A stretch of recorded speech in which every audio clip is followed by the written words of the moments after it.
Welcome to Deepu channel. ఈరోజు మనం 9th class SA1 paper 2 చూద్దాం.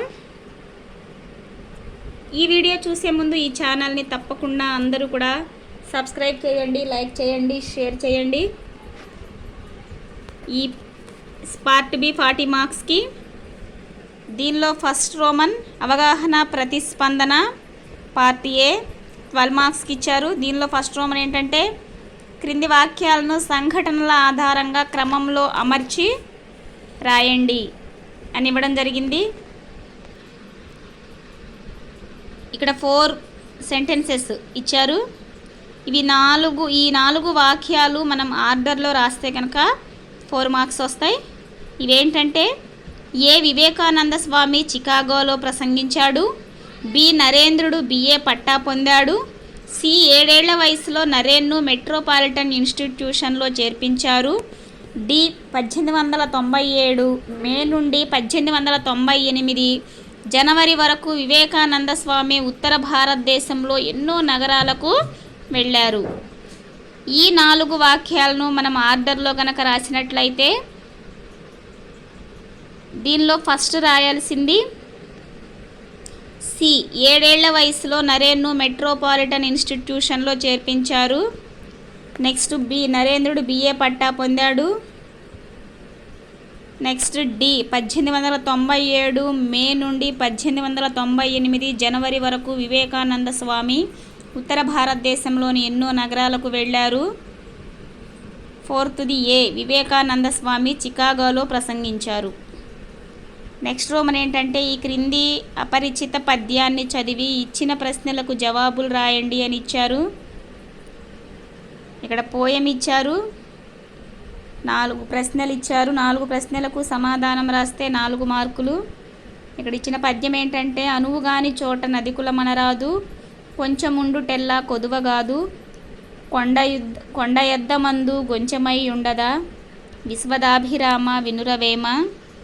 దీనికి ఇచ్చిన క్వశ్చన్స్ ఏంటంటే ఫస్ట్ క్వశ్చన్ ఎటువంటి చోట అధికులమని భావించకూడదు. ఈ ప్రశ్నకు సమాధానం అనువుగాని చోట అధికులమనరాదు. నెక్స్ట్ సెకండ్ క్వశ్చన్ ఏంటంటే ఎలా ఉండాలని కవి కోరుకుంటున్నాడు. ఈ ప్రశ్నకు సమాధానం కొంచెముండుటెల్ల కొదువగాదు. నెక్స్ట్ థర్డ్ క్వశ్చన్ ఏంటంటే కొండ అద్దంలో ఏ విధంగా కనిపిస్తుంది. ఈ ప్రశ్నకు సమాధానం కొండ ఎద్దమందు గొంచెమై ఉండదా. నెక్స్ట్ ఫోర్త్ క్వశ్చన్ ఏంటంటే పై పద్యం ఆధారంగా ఒక ప్రశ్న తయారు చేయండి అని ఇచ్చారు. ఈ ప్రశ్నకు నేను అడుగుతున్న ప్రశ్న ఏంటంటే ఈ పద్యానికి మకుటం ఏమిటి. నెక్స్ట్ క్రింది అపరిచిత గద్యాన్ని చదివి ప్రశ్నలకు తగు సమాధానాలు రాయండి అని ఇచ్చారు.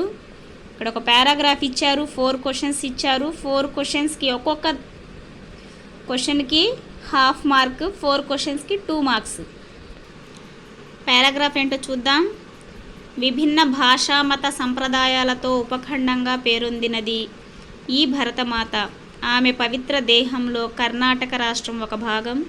ఆ భాగంలో కూర్గు ప్రాంతం కూడా పేరెన్నికగన్నదే.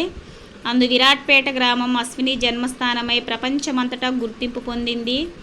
ఈమె 21/10/1967 పార్వతి అప్పనాచప్ప దంపతులకు కుమార్తెగా జన్మించింది. తండ్రి ఉద్యోగరీత్యా కన్నడ భాషా సంస్కృతులకు దూరంగా కలకత్తా నగరంలోని బిర్లా రేయాన్స్లో పనిచేస్తున్నాడు. శుక్లపక్ష చంద్రునిలా దినదినాభివృద్ధి చెందుతున్న అశ్విని తన 8వ ఏట నుండే స్కూల్ పోటీల్లో పాల్గొన్నది. 100 మీటర్ల పరుగు పందెం, లాంగ్ జంప్ రెండూ ఆమెకు ఇష్టమైనవే. క్రమేపీ లాంగ్ జంప్కు స్వస్తి చెప్పి పరుగు మీదనే దృష్టి కేంద్రీకరించింది.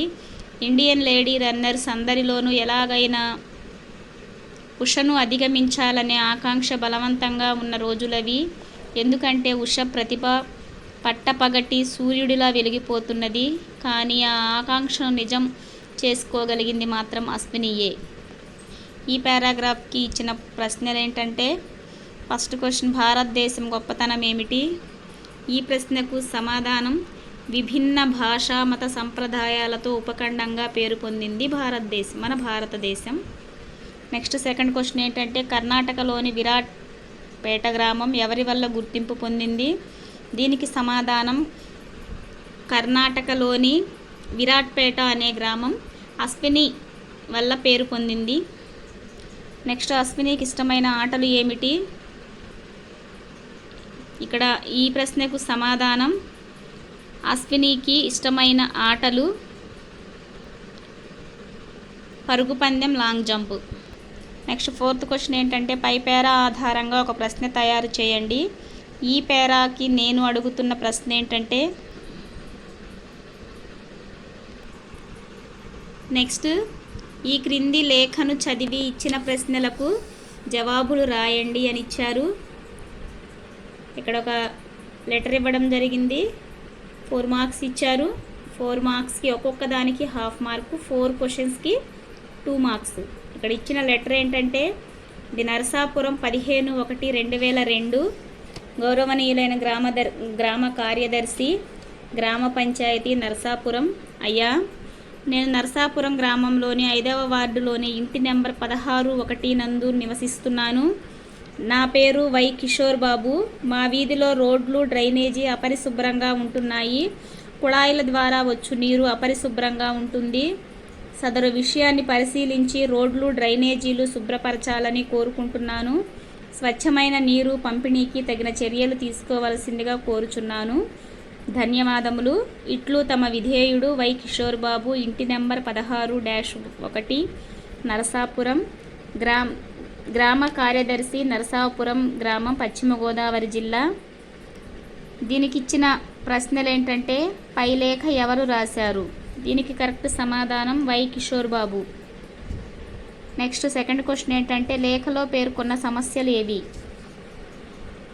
దీనికి కరెక్ట్ సమాధానం లేఖలో కోరుకున్న సమస్యలు వీధిలో రోడ్లు, డ్రైనేజీ అపరిశుభ్రంగా ఉండడం. నెక్స్ట్ ఈ లేఖ ఎవరికి రాయబడింది అంటే గ్రామ కార్యదర్శి నరసాపురం, పశ్చిమ గోదావరి జిల్లా.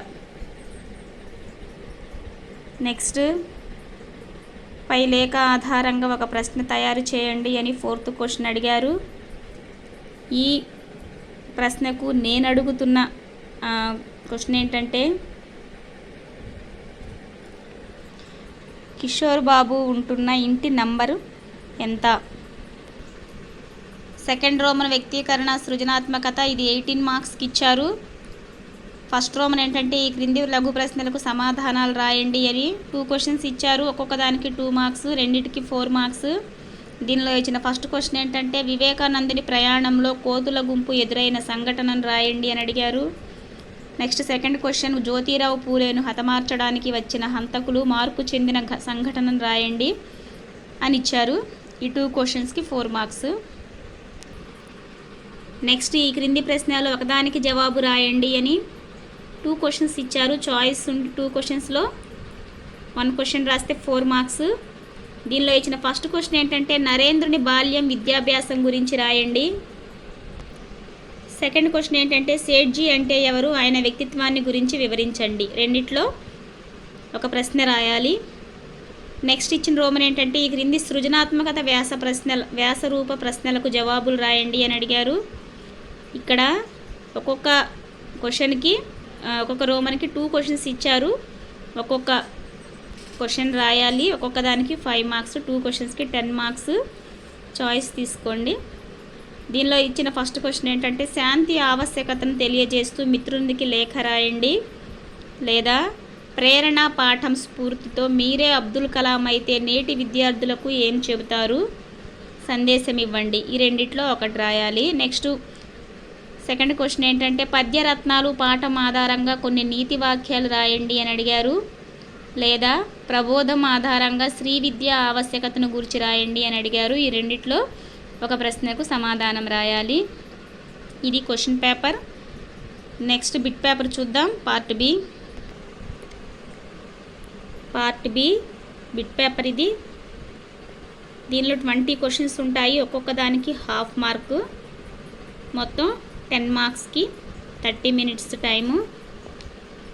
దీనిలో 1st క్వశ్చన్ చూద్దాం. ఇది 3rd రోమన్ భాషాంశాలు. క్రింది ప్రశ్నలకు సరైన సమాధానాలను సూచించే అక్షరాలను బ్రాకెట్లో రాయండి అని ఇచ్చారు. దీనికి ఇచ్చిన 1st క్వశ్చన్ అంటే 19th క్వశ్చన్ ఏంటంటే బ్రతికియుండిన సుఖములు పడయవచ్చు. ఆధునిక వచనాన్ని రాయండి అని అడిగారు. దీనికి ఇచ్చిన ఆప్షన్స్ ఏంటంటే ఏ బ్రతికియుండిన సుఖాలు పొందలేము, బి బ్రతికి ఉంటే సుఖములు పడయవచ్చును, సి బ్రతికి ఉంటే సుఖాలు పొందవచ్చు, డి బ్రతికి ఉండిన సుఖాలు కూడా పడయవచ్చు. దీనికి కరెక్ట్ ఆన్సర్ ఏంటంటే బ్రతికి ఉంటే సుఖాలు పొందవచ్చు. C option correct. Next 20th question ఏంటంటే చిత్త సంస్కారము లేని యాత్రల వలన ఫలము లేదు. ఆధునిక వచనాన్ని గుర్తించండి అని అడిగారు. దీనికి ఇచ్చిన ఆప్షన్స్ ఏంటంటే ఏ చిత్త సంస్కారం లేని యాత్రల వలన ఫలము ఉంది, బి చిత్త సంస్కారం ఉన్న యాత్రల వలన ఫలము ఉంది, సి చిత్త సంస్కారం లేని యాత్రల వల్ల ఫలం లేదు, డి చిత్త సంస్కారం లేని యాత్రల వలన ఫలము లేదు. దీనికి కరెక్ట్ ఆన్సర్ ఏంటంటే చిత్త సంస్కారం లేని యాత్రల వల్ల ఫలం లేదు. C correct answer. 21st question ఏంటంటే నేనెన్నో పుస్తకాలు రాశాను, కర్మణి వాక్యాన్ని గుర్తించండి అని అడిగారు. దీనికి ఇచ్చిన ఆప్షన్స్ ఏంటంటే నేను చాలా పుస్తకాలు రాశాను, బి నేను కొన్ని పుస్తకాలు రాశాను, సి నాచే ఎన్నో పుస్తకాలు రాయబడ్డాయి, డి నాకు ఎన్నో పుస్తకాలు రాసే శక్తి ఉంది. దీనికి కరెక్ట్ ఆన్సర్ ఏంటంటే నాచే ఎన్నో పుస్తకాలు రాయబడ్డాయి. C option correct answer. 22 question ఏంటంటే జ్యోతిరావు పూలేచే మొదటి బాలికల పాఠశాల ప్రారంభించబడింది. కర్తరి వాక్యాన్ని గుర్తించండి అని అడిగారు. దీనికి ఇచ్చిన ఆప్షన్స్ ఏంటంటే ఏ జ్యోతిరావు పూలే మొదటి బాలికల పాఠశాలను ప్రారంభించారు, బి జ్యోతిరావు పూలేతో మొదటి బాలికల పాఠశాలను ప్రారంభించబడింది, సి జ్యోతిరావు పూలే ఎన్నో పాఠశాలలు ప్రారంభించారు, డి జ్యోతిరావు పూలే బాలుర పాఠశాలను ప్రారంభించారు. దీనికి కరెక్ట్ ఆన్సర్ జ్యోతిరావు పూలే ఎన్నో పాఠశాలలు బాలికల పాఠశాలలను ప్రారంభించారు. ఏ ఆప్షన్ కరెక్ట్. నెక్స్ట్ 23 క్వశ్చన్ ఏంటంటే నాన్న సావిత్రి చదువుకొని ఆ మాటలన్నీ అబద్ధాలని నిరూపిస్తుంది అని అన్నారు సేట్జీ. ఇది పరోక్ష కథనాన్ని గుర్తించండి అని అడిగారు.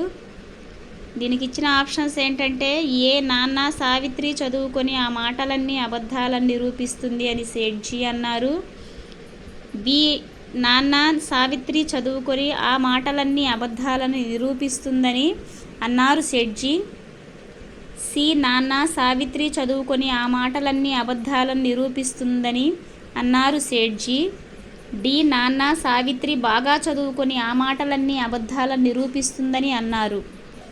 దీనికి కరెక్ట్ సమాధానం నాన్న సావిత్రి చదువుకొని ఆ మాటలన్నీ అబద్ధాలని నిరూపిస్తుందని సేట్జీ అన్నారు. A option correct. Next 24th question ఏంటంటే తన ఆలోచనను 3 ఉపాధ్యాయులు తీర్చిదిద్దారని కలాం అన్నారు. ప్రత్యక్ష కథనాన్ని గుర్తించండి అని అడిగారు. దీనికి ఇచ్చిన ఆప్షన్స్ ఏంటంటే ఏ నా ఆలోచనను 3 ఉపాధ్యాయులు తీర్చిదిద్దారు అని కలాం అన్నారు, బి నా ఆలోచనను 3 ఉపాధ్యాయులు తీర్చిదిద్దారని కలాం, సి తన ఆలోచనను 3 ఉపాధ్యాయులు తీర్చిదిద్దారు అని కలాం అన్నారు, డి తన ఆలోచనను 3 ఉపాధ్యాయులు తీర్చిదిద్దారు అని కలాం. దీనికి కరెక్ట్ ఆన్సర్ నా ఆలోచనను 3 ఉపాధ్యాయులు తీర్చిదిద్దారు అని కలాం అన్నారు. A option correct. Next 25th question ఏంటంటే ప్రజలందరూ భౌతిక దూరం పాటిస్తున్నారు, వ్యతిరేకార్థక వాక్యాన్ని గుర్తించండి అని అడిగారు.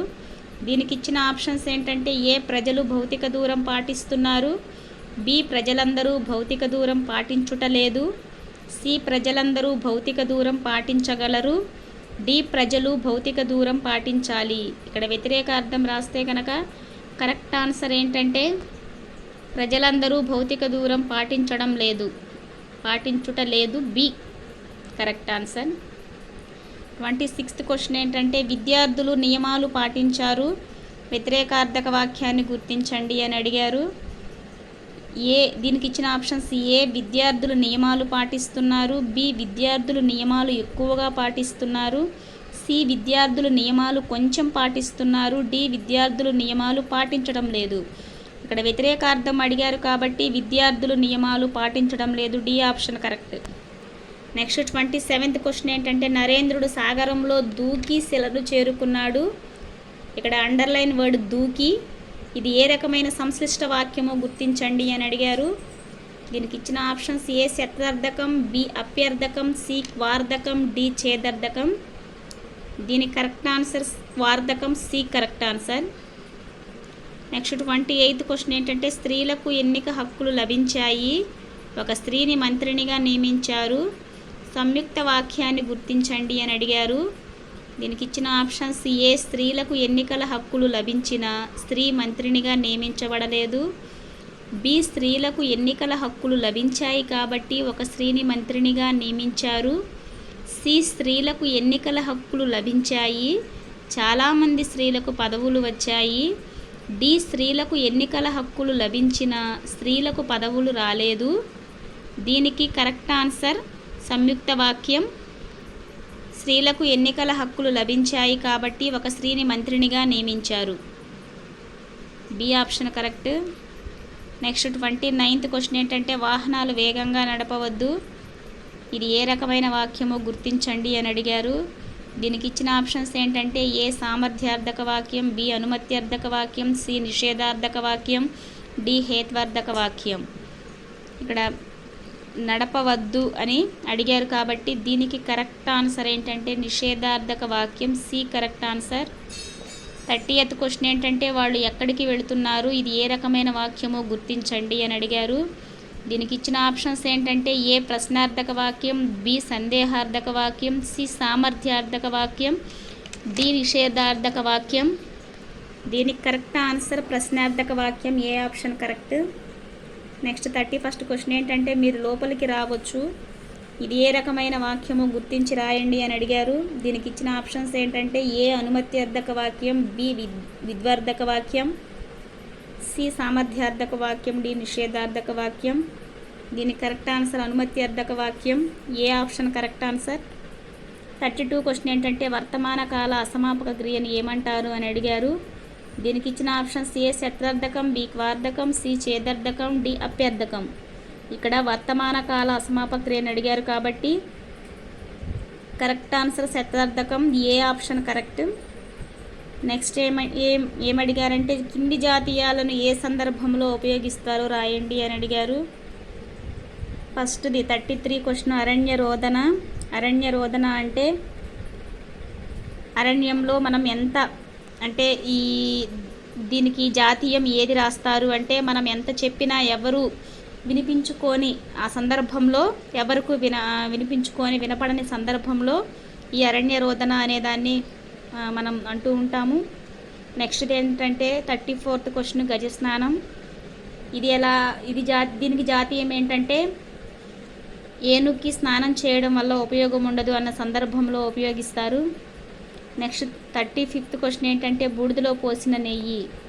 దీనికి జాతీయం ఏంటంటే బూడిదలో నెయ్యి పోయడం వల్ల ఉపయోగం ఉండదు అన్న సందర్భంలో ఉపయోగిస్తారు. నెక్స్ట్ కింది పదాలతో వాక్య ప్రయోగం చేయండి అని అడిగారు.